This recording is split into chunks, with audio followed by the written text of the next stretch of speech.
యావత్ ప్రపంచంలోనూ ఉన్నటువంటి తెలుగు మిగతా భాషలలోని అభిమానులకు, నా శ్రేయోభిలాషులకు, ఆత్మీయులకు, ప్రజా ప్రతినిధులకు, 2 రాష్ట్రాల ముఖ్యమంత్రులకు, మీడియా ప్రతినిధులకు నా హృదయపూర్వక నమస్కారాలు. గత 4 రోజులుగా ఏవేమి జరుగుతున్నదని అందరికీ తెలుసు. ముఖ్యమంత్రులకు కూడా తెలిసుంటుంది. ఎందుకంటే వాళ్ళు ఎన్నో సమస్యలతో తలమునకలై ఉంటారు. కానీ ఎవరో ఆయన పర్సనల్ సెక్రటరీస్ చెప్పుండొచ్చు. నా హృదయంలో ఉండే ఆవేదన ఏమిటంటే కుటుంబ సమస్య. కుటుంబ సమస్యల్లో ఎవరైనా పర్మిషన్ లేకుండా ఇతరులు జోక్యం చేసుకోవచ్చా? మీరే ఆలోచించండి. 100కి 100% అనాల్సిన అవసరం లేదు. కనీసం 95-98% కుటుంబ సమస్యలు ఉంటూ ఉంటాయి. అంటే మేమంతా నటులం కాబట్టి మా విషయాలు, పాపులర్గా ఉన్నటువంటి రాజకీయ నాయకుల విషయాలు, కొంతమంది ఉన్నవి లేనివి, లేనివి ఉన్నవి చెబుతూ ఉంటారు. చెప్పేవాడు కూడా ఆలోచించాలి, వాళ్ళ మనసులు, వాళ్ళ కుటుంబ సమస్యలు అని. ఇదంతా ప్రజలకు తెలుసు. కానీ ఎందుకులే మన పనులు మనం చేసుకుందాం అని అందరూ సైలెంట్గా ఉన్నారు. ఇప్పుడు ప్రజలు కూడా, కొంతమంది రాజకీయ నాయకులు కూడా ఆలోచించుకోవాల్సిన విషయం. విజువల్స్ చూడండి, టీవీల్లో వస్తున్నాయి, మీడియా, సోషల్ మీడియాలో వస్తుంది. రాత్రి 8 గంటలకు గేటు తోసుకుని నా బిడ్డ మనోజ్ కుమార్ వచ్చాడు. అది రైటా రాంగా పర్సనల్ విషయం, తర్వాత మాడుకోవచ్చు.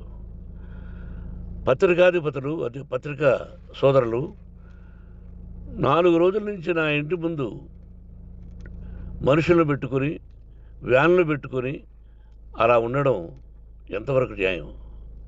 నేను అప్పటికీ బయట పోతున్నప్పుడు చెప్పాను, అందరికీ నమస్కారం అయ్యా, మీకు కుటుంబ సభ్యులు ఉన్నారు, దయచేసి నా సమస్యను నేనే పరిష్కరించుకుంటాను నా బిడ్డలతో, దీన్ని చిలవలు పలవలు చేయొద్దండి, దయచేసి నన్ను గౌరవించండి, నేను ప్రజలకు ఏం చేస్తున్నాను ఒక విద్య ద్వారా అనేది మీకు తెలుసు, నటుడిగా మీ అందరికీ తెలుసు, ఒక రాజ్యసభ సభ్యుడిగా మీకు తెలుసు, ఎంత క్లీన్ చిట్టుతో వచ్చానో రాజ్యసభ సభ్యుడిగా.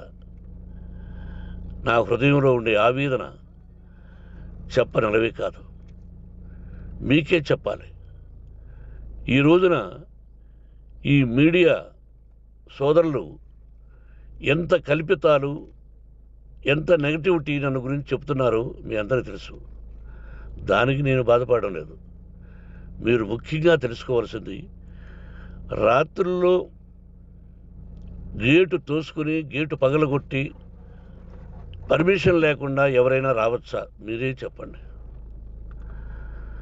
వచ్చిన వాళ్ళు అందరూ మీడియా సోదరులా, లేకపోతే ఇంకెవరైనా నా మీద పగ, రాగద్వేషాలతో ఏదో ఒక ఛానల్ చేతులు పెట్టుకుని అలా వచ్చి ఉంటారేమో సందేహం.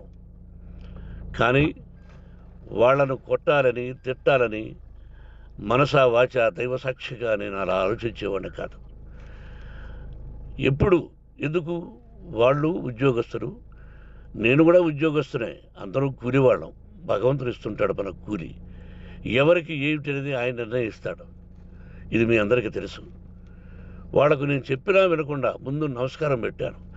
అయినా అతను నేను కొట్టామనే చెప్తున్నారు తప్ప, మైక్ తీసుకెళ్ళి నోట్లో పెట్టాము, నా కన్ను పోవలసింది.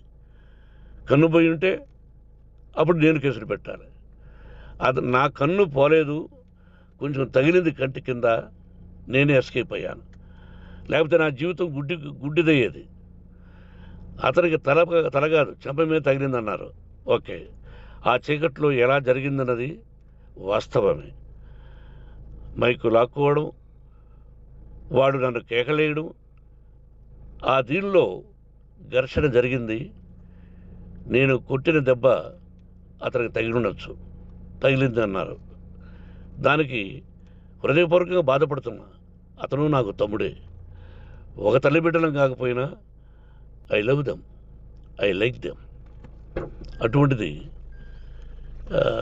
ఈ రోజుకి బాధపడుతున్నా నేను. అయ్యో, అతని భార్య ఎంత బాధపడుతుందో, అతని పిల్లలు ఎంత బాధపడుతున్నారో అని నేను ఆలోచిస్తున్నా. మరి నేనెంత ఆవేదనకు గురి హాస్పిటల్లో అయ్యానో